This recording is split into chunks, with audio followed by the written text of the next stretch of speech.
প্রকৃতি আমাকে টানে, আর প্রকৃতি নিয়েই আমার পথ চলা। আসসালামু আলাইকুম, কেমন আছেন সবাই? আমরা এখন আছি মুন্সিগঞ্জ জেলার টঙ্গিবাড়ি থানার সোনারং জোড়া মঠের সামনে।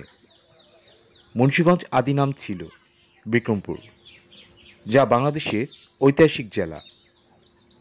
প্রাচীনকালের অনেক ঐতিহ্য ও ইতিহাস এখনও রয়ে গেছে এই মুন্সিগঞ্জ জেলায়, আর এই জোড়ামঠ হচ্ছে তার একটি অংশ। এখানে আমরা দেখতে পাচ্ছি দুটি জোড়ামঠ রয়েছে।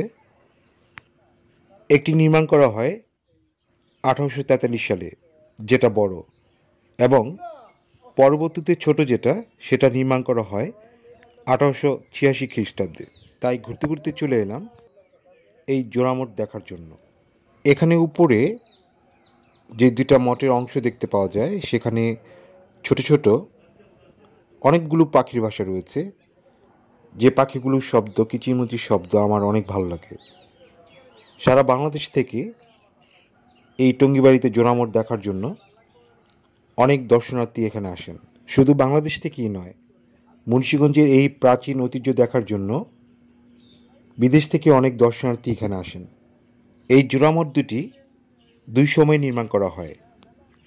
কথিত ইতিহাসে জোড়ামঠ হিসাবে পরিচিতি লাভ করলেও মূলত এটি জোড়া মন্দির বলা হয়। জানা যায় এলাকার রূপচন্দ্র নামে এক হিন্দু ব্যক্তি এই মন্দির নির্মাণ করেন। বড় মন্দিরটির উচ্চতা প্রায় 15 মিটার। উপমহাদেশের সর্বোচ্চ উঁচু মঠ হিসাবে ধারণা করা হয় এই জোড়া মঠটির। প্রাচীন ইতিহাস আমাদের অনেক কিছু শেখায়। এই জোড়া মন্দিরটির সময়ের সাথে অনেকটা চলমান। সকালে এর আবহাওয়া একরকম, দুপুরে একরকম, সন্ধ্যাকালীন সময় আরেক রকম রূপ ধারণ করে। সকালের সময়টা যখন এখানে আসবেন, তখন দেখবেন অনেক পাখি এটার চারদিক দিয়ে রয়েছে।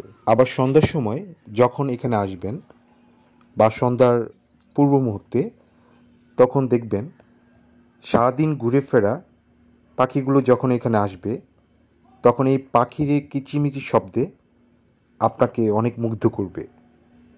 মুন্সিগঞ্জ জেলার টঙ্গিবাড়ি থানার সোনারং গ্রামে এই জোড়া মন্দিরটি সত্যি অনেক সুন্দর।